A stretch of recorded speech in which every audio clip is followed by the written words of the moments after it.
Hallelujah, hallelujah, hallelujah.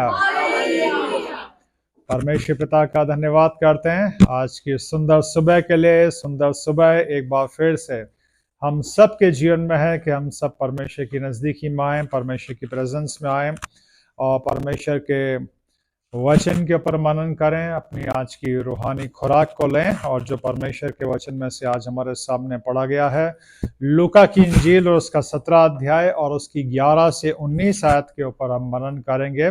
और इससे पहले कि इन वचनों के ऊपर हम मनन करने जाएं, अपने हर संडे का हम कन्फेशन करेंगे जो परमेश्वर पवित्र आत्मा ने हमें सिखाया है। यहाँ पे जितने भी लोग बैठे हैं सब अपना दाहिना हाथ इस तरह से खड़ा कर लें और मेरे पीछे आप बोलें, परमेश्वर का वचन जीवित और प्रबल है। परमेश्वर का वचन तेज है, हर एक दोधारी तलवार से भी ज्यादा। परमेश्वर का वचन सामर्थी है मेरे गुदे गुदे को छेदने में। परमेश्वर का वचन सामर्थी है मेरे जीव और आत्मा को अलग करने में। परमेश्वर के वचन के सामने, परमेश्वर के वचन के सामने मेरे जीवन की हर परिस्थिति घुटने टेकेगी। आमीन, हालेलुया। परमेश्वर के वचन की इस सामर्थ के लिए हम परमेश्वर का धन्यवाद करते हैं जो परमेश्वर पिता ने हमारी जिंदगियों के लिए दी है।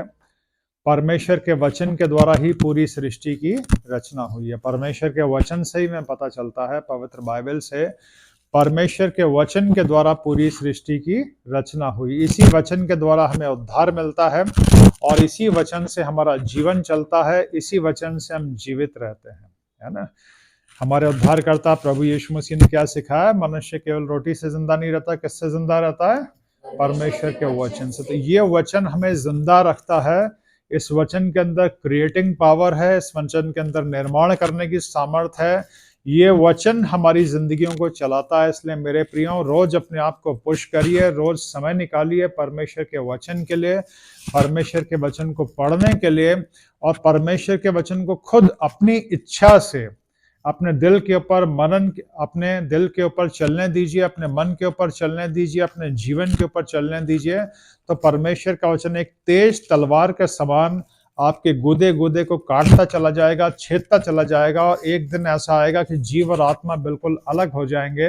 यानी आत्मिक जीवन इतना मजबूत हो जाएगा कि आपके विचार और आपकी भावनाएं भी आपकी आत्मा के वश में रहेंगी। आप वो सोचेंगे जो परमेश्वर की इच्छा के अनुसार होगा और आपकी भावनाएं भी परमेश्वर के इच्छा के अनुसार परमेश्वर के कब्जे में रहेंगी। ये है इस कन्फेशन का अर्थ। और इसीलिए हम हर संडे इस कन्फेशन को करते हैं, पर सिर्फ हर संडे नहीं करना है ना, रोज मनन करना है, रोज इस कन्फेशन को करना है। जब भी आप वचन पढ़ने बैठे, और ये कन्फेशन काम कब करेगा? जब परमेश्वर के वचन के ऊपर आप मेडिटेट करोगे दिल से, मन से। इसलिए परमेश्वर के वचन के ऊपर रोज मनन करना है, तब जो है ये वचन काम करेगा। परमेश्वर पिता का धन्यवाद करते हैं नवंबर महीने के इस आखिरी संडे के लिए। आज थैंक्सगिविंग संडे सर्विस है। इस पूरे महीने के लिए अपने परमेश्वर का हम धन्यवाद कर रहे हैं। इस पूरे महीने जब हम एक स्थान से दूसरे स्थान जा रहे थे, परमेश्वर ने हमें सुरक्षित रखा। हमारी यात्राओं में परमेश्वर ने हमें सुरक्षित रखा। जब हम घर में थे, बाहर थे, बाजार पे थे, अपने कामों में थे, परमेश्वर ने हमें सुरक्षित रखा। हम सच से बहुत से लोग हैं जो आज के इस दिन को नहीं देख पाए, है ना। हमसे ज्यादा ताकतवर, ज्यादा खूबसूरत, ज्यादा बुद्धिमान, पर हम आज जिंदा हैं। परमेश्वर की दया है, प्रेम है, अनुग्रह। हमारे अंदर ऐसी कोई भी काबिलियत नहीं थी। जो लोग हमसे चले गए उनसे ज्यादा हम अच्छे हैं, इसलिए हम जिंदा हैं। सिर्फ परमेश्वर की दया है, प्रेम है, अनुग्रह है परमेश्वर का कि हम जिंदा हैं। और एक और कारण है कि अभी परमेश्वर की इच्छा बाकी है, परमेश्वर की योजना भी और बाकी है हमारी जिंदगियों में। हमारी जिंदगियों को परमेश्वर इस्तेमाल करना मांगते हैं अभी भी, और है ना।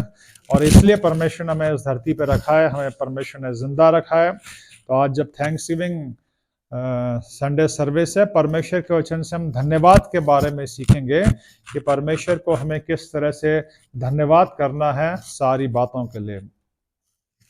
बहुत सी बार हमारी जिंदगियों में जब आवश्यकताएं होती हैं, हमारी कोई रिक्वायरमेंट होती है, कोई बड़ी आवश्यकता होती है, तो हम परमेश्वर से प्रार्थना करते हैं। हम परमेश्वर से प्रार्थना करते हैं, हम परमेश्वर से मांगते हैं। इस जीवन को जीने के लिए कई चीजों की हमें आवश्यकता होती है, और जब हम परमेश्वर को जान जाते हैं, जब हम प्रार्थना करना सीख जाते हैं, हम प्रार्थना में परमेश्वर से मांगते हैं और बहुत कुछ मांगते हैं और हमेशा मांगते रहते हैं। लेकिन आज की सुबह परमेश्वर के वचन से हम सीखेंगे कि परमेश्वर का वचन हमें धन्यवाद करना सिखाता है कि वो चीज जो हमने परमेश्वर से चाही, वो चीज जो हमने परमेश्वर से मांगी, वो जब हमें मिल जाती है तो हमें परमेश्वर को किस तरह से धन्यवाद देना है। धन्यवाद देना जो है परमेश्वर को, वो बहुत जरूरी है, और वही आज की इस थैंक्स गिविंग संडे सर्विस में हम सीखेंगे। आज जब हम परमेश्वर को धन्यवाद दे रहे हैं इस पूरे महीने के लिए और परमेश्वर की सारी आशीषों और बरकतों के लिए। आज जबकि परमेश्वर के वचन से हमने पढ़ा लूका की इंजील उसका 17 अध्याय और उसकी 11 से 19 आयतें हमारे सामने परमेश्वर के वचन से पढ़ी गई। तो यहाँ पे अभी हमारे सामने क्या पढ़ा गया? 10 कोढ़ी हैं जिनको प्रभु यीशु मसीह ने चंगाई दी, है ना। प्रभु यीशु मसीह के सिर्फ वचनों ने उन 10 कोढ़ियों को चंगा कर दिया। वहां पे 10 कोढ़ी थे और कोढ़ की बीमारी के बारे में परमेश्वर का वचन बताता है और उस समय का इतिहास बताता है। अब तो लगभग समाप्त हो गई है ये बीमारी आजकल नहीं पाई जाती है, लेकिन उस समय बड़ी भयानक और लाइलाज बीमारी मानी जाती थी। और एक बार जिस व्यक्ति को ये बीमारी हो जाती थी, ऐसा समझा जाता था फिर उसके लिए कोई इलाज नहीं है, वो धीमे धीमे मृत्यु की तरफ जाता था। इसमें वो व्यक्ति का पूरा शरीर जो है वो गलना शुरू हो जाता था। पहले सफेद सफेद दाने पड़ते थे, फिर चमड़ी स्किन जो है व्यक्ति की गलना शुरू हो जाती थी, और एक बड़ी भयानक सी बीमारी थी। तो इसी बीमारी से ग्रसित ये 10 लोग थे, और प्रभु यीशु मसीह ने अपनी दया से इन 10 को चंगा कर दिया। और प्रभु यीशु मसीह ने इनसे कहा कि जाके याजकों को दिखाओ। क्यों दिखाओ? क्योंकि उस समय में जिसको कोढ़ हो जाता था, क्योंकि कोई उसका इलाज नहीं था, तो उस व्यक्ति को शहर से बाहर निकाल दिया जाता था ताकि ये बीमारी किसी दूसरे को ना लगे। ऐसा समझा जाता था कि बीमारी छूने से किसी दूसरे को लग जाएगी, ऐसी लोगों की मान्यता थी, तो उस व्यक्ति को बाहर निकाल दिया जाता था। अब आप सोचिए, एक व्यक्ति का जीवन अचानक से कैसे बदल जाता है। एक व्यक्ति जो बिल्कुल स्वस्थ है, बिल्कुल भला चंगा है, वो अपने घर में रह रहा है, अचानक से लोगों को पता चलता है कि इसको कोढ़ है, उसके जिस्म पे सफेद स्पॉट्स लोगों को दिखते थे, धब्बे दिखते थे, तो उस व्यक्ति को घर से बाहर निकाल देते थे, समाज से बाहर निकाल देते थे। उसके परिवार वाले, उसके दोस्त, समाज सब उसको छोड़ देते थे और उसको शहर से बाहर रहना पड़ता था। उसकी पूरी जिंदगी बदल जाती थी, अस्त व्यस्त हो जाती थी। तो ऐसे ये 10 लोग थे जो शहर से बाहर रह रहे थे। फिर अगर कोई व्यक्ति ठीक हो जाता था तो उस समय की जो व्यवस्था थी उसको याजक को दिखाना पड़ता था, और याजक उसको सर्टिफिकेट देता था कि हाँ ये ठीक हो चुका है। जब याजक के द्वारा उसको सर्टिफाई किया जाता था कि ये व्यक्ति ठीक हो चुका है, तभी वापस से वो रहने के लिए शहर में और अपने घर में आ सकता था। तो 10 कोढ़ी थे, प्रभु यीशु मसीह ने अपने वचनों से उनको चंगा कर दिया था कि जाओ अपने आप को याजकों को दिखाओ। प्रभु यीशु मसीह के वचनों की सामर्थ्य ने उनको ठीक कर दिया। और क्योंकि जैसे उस समय की रिवायत थी कि जब याजक का सर्टिफिकेट मिलेगा तो वापस जाके अपने घर में रह सकते हैं, तो वो सब याजकों को दिखाने जा रहे थे। और याजकों को दिखाने जब जा रहे थे, रास्ते में ही सारे ठीक हो जाते हैं। लेकिन परमेश्वर का वचन क्या बताता है? 10 कोढ़ियों को शारीरिक चंगाई मिली, पर कितने वापस लौट के आए प्रभु यीशु मसीह को धन्यवाद देना? सिर्फ एक। सिर्फ एक जो है वो वापस लौट के जो है वापस आया। अभी मिस्टर पीटर ने पढ़ा हमारे सामने बाइबल रीडिंग के अंदर, 10 ठीक हो गए, और जब एक आके धन्यवाद देता है तो प्रभु यीशु मसीह कहते हैं क्या 10 ठीक नहीं हुए? बाकी के 9 कहाँ हैं? क्या इस परदेशी को, वो एक सामरी व्यक्ति था, है ना, इजरायली या यहूदी भी नहीं था, सामरी था, जिनसे यहूदी लोग कोई व्यवहार नहीं रखते थे। वो परदेसी वापस लौट के आता है, प्रभु यीशु मसीह को धन्यवाद देता है कि आपने मुझे ठीक किया, आपने मुझे चंगा किया। प्रभु यीशु मसीह के चरणों में गिर के उनको धन्यवाद देता है। तो प्रभु यीशु मसीह तो स्वयं परमेश्वर, उनको पता चल जाता है, उनके तो वचनों में ही सामर्थ्य, उन्होंने कहा सब ठीक हो गए।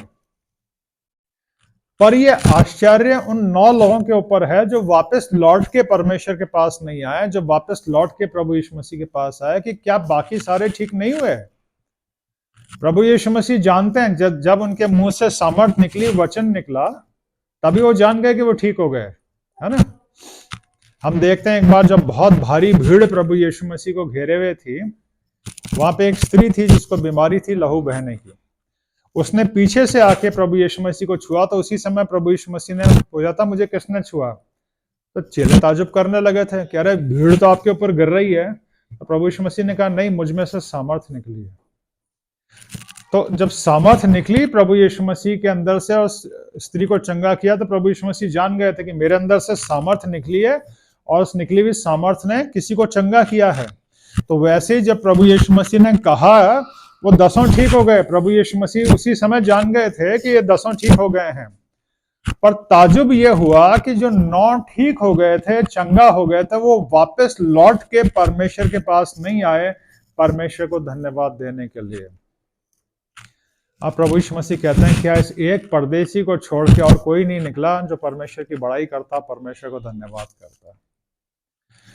आज ये परमेश्वर के वचन में ये जो वर्णन है इन 10 कोड़ियों का, कि 10 कोड़ी जिनको प्रभु यीशु मसीह ने अपनी दया से, अपनी सामर्थ्य से चंगा किया, सिर्फ ये आप परसेंटेज देखिए धन्यवाद देने वालों का। 10 में से 1 लौट के वापस आया यीशु मसीह के पास उनको धन्यवाद देने के लिए, और प्रभु यीशु मसीह ने उसको क्या कहा? जा, तेरे विश्वास ने तुझे चंगा कर दिया। चंगे तो वो भी हो गए थे 9 जने, लेकिन आज परमेश्वर का वचन मुझे और आपको एक बहुत अहम चीज सिखाना चाहता है। शारीरिक तौर पे 10 चंगे हो गए थे, कोढ़ की बीमारी 10 की ठीक हो गई थी, लेकिन यीशु मसीह इससे कह रहे हैं, जो वापस धन्यवाद देने के लिए आया, कि जा, तेरे विश्वास ने तुझे चंगा कर दिया। यानी कि जो सबसे बड़ी बीमारी इंसान को लगी हुई है, जो परमेश्वर से दूर ले जाती है, उससे सिर्फ ये एक ही व्यक्ति ठीक हुआ, उससे सिर्फ ये एक ही व्यक्ति ठीक हुआ। आज ये जो 10 कोड़ियों का वर्णन है, ये मुझे और आपको कई अहम चीजें सिखाता है। थोड़ी देर के लिए मनन करिए और सोचिए, इस संसार का सबसे बड़ा मिरेकल क्या है? किसी की बीमारी ठीक होना, किसी कोड़ी का ठीक होना, किसी के हाथ पांव ठीक होना, किसी अंधे की आंखें खुलना, किसी बहरे को वापस सुनाई देना, या किसी मुर्दे का जिंदा होना। चारों से समाचारों में हम देखते हैं ना, यीशु मसीह ने कई मुर्दों को भी जिंदा कर दिया। परमेश्वर का वचन हमारे को बताता है, इस संसार का सबसे बड़ा मिरेकल यह है, जब एक स्वार्थ में डूबा हुआ व्यक्ति, जो सिर्फ अपने जीवन के बारे में सोचता है, अपनी इच्छा के अनुसार चलना चाहता है और अपनी इच्छा के अनुसार ही चलता रहता है, वो एक ऐसा स्वार्थ में डूबा हुआ व्यक्ति, परमेश्वर को भूला हुआ व्यक्ति, परमेश्वर से सारी जिंदगी दूर भागने वाला व्यक्ति, वो जब खुद अपनी इच्छा से खुद आके अपना जीवन प्रभु यीशु मसीह को और परमेश्वर को सौंपता है, वो संसार का सबसे बड़ा मिरेकल और सबसे बड़ी हीलिंग है जो इस व्यक्ति को मिली।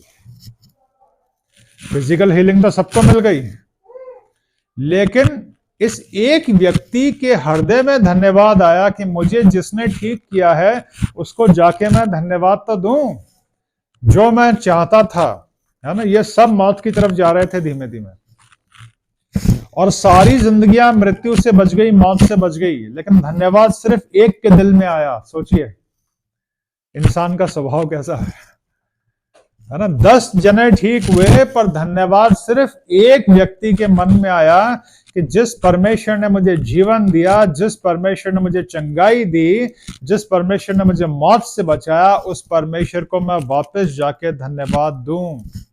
और ये एक कौड़ी वापस लौट के आया और उसने यीशु मसीह को धन्यवाद दिया और यीशु मसीह ने कहा तेरे विश्वास ने तुझे चंगा कर दिया। क्या विश्वास इसके अंदर आया?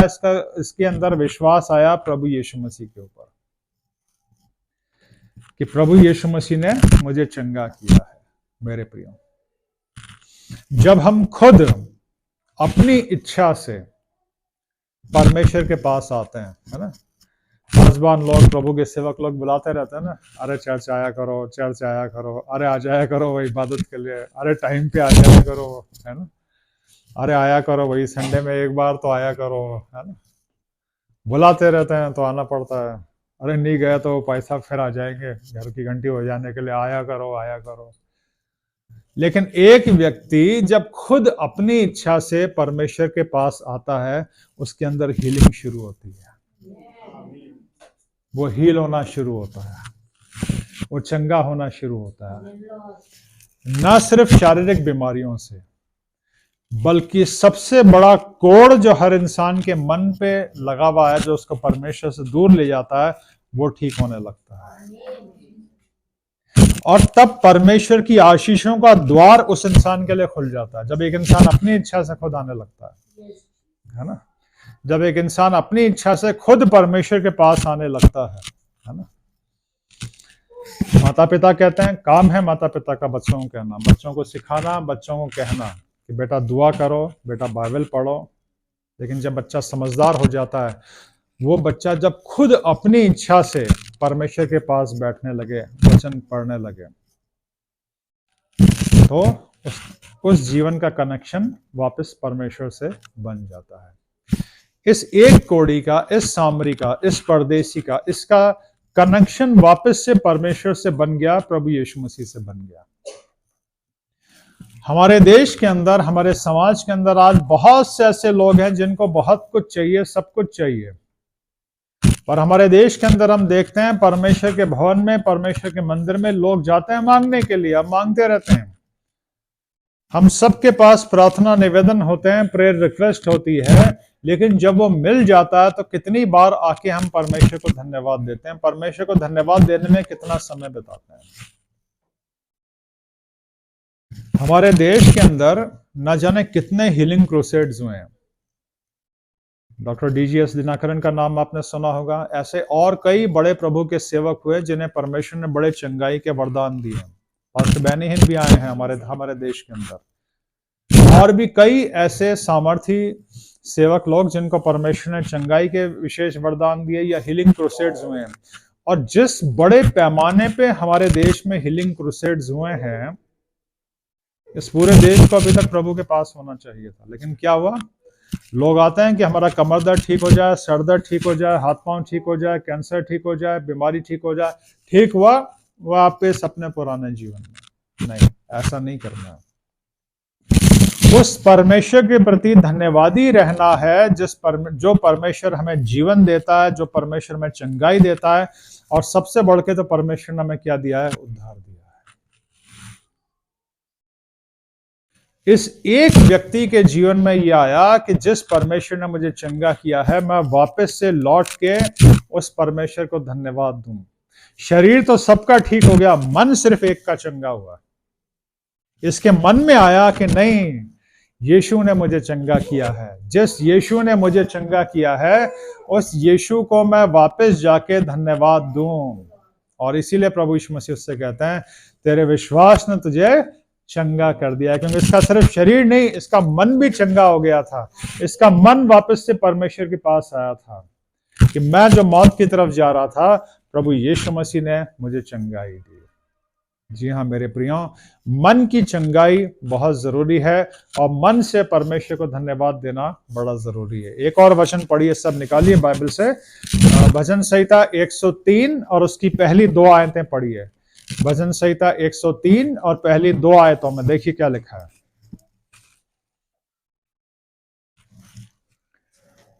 परमेश्वर का प्रेम। हाँ, हे मेरे मन यहोवा को धन्य कहे, और जो कुछ मुझ में है वह उसके पवित्र नाम को धन्य कहे। हे मेरे मन यहोवा को धन्य कहे, और उसके किसी उपकार को न भूलना। जी हाँ, क्या कह रहा है वचन, हे मेरे मन, इस मन का चंगा होना बड़ा जरूरी है ना। शरीर की चंगाई से भी ज्यादा इस मन की चंगाई जरूरी है, क्योंकि ये मन है जो इंसान को बहकाता है, ये मन है जो इंसान को परमेश्वर से दूर ले जाता है। इसीलिए भजन का लिखने वाला क्या कहता है, हे मेरे मन यहोवा को धन्य कह। और इस भजन को लिखने वाला कौन है आप जानते हैं, परमेश्वर के महान जन दाऊद। कि हे मेरे मन यहोवा को धन्य कह। और ये वही दाऊद हैं जिनके मन को देख के जब वो छोटे बच्चे ही थे, परमेश्वर ने उनको इजराइल का राजा होने के लिए चुन लिया था। आपको पता है दाऊद का चुनाव कैसे हुआ था? जब इजराइल के पहले राजा शाऊल ने परमेश्वर के पीछे चलना छोड़ दिया था, और जब वो अनाज्ञाकारी हुआ, परमेश्वर ने उसको छोड़ा।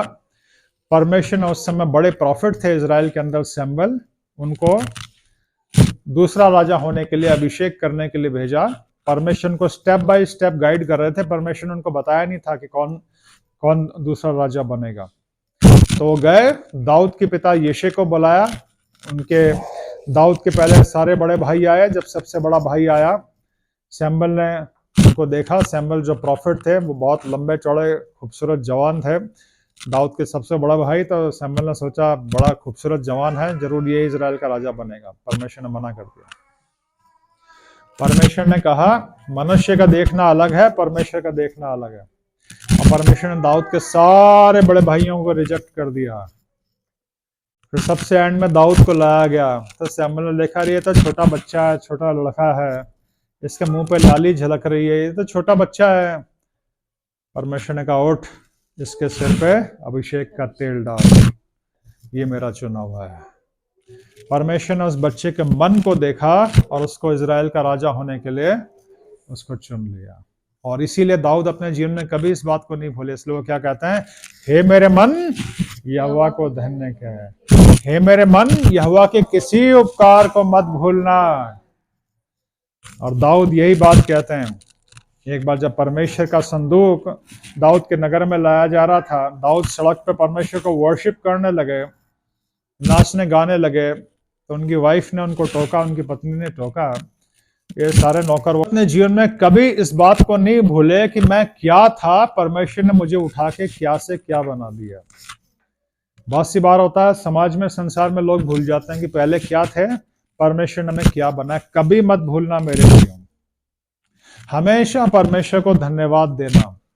हे मेरे मन यहोवा को धन्य कह। हे मेरे मन यहोवा के किसी उपकार को मत भूलना।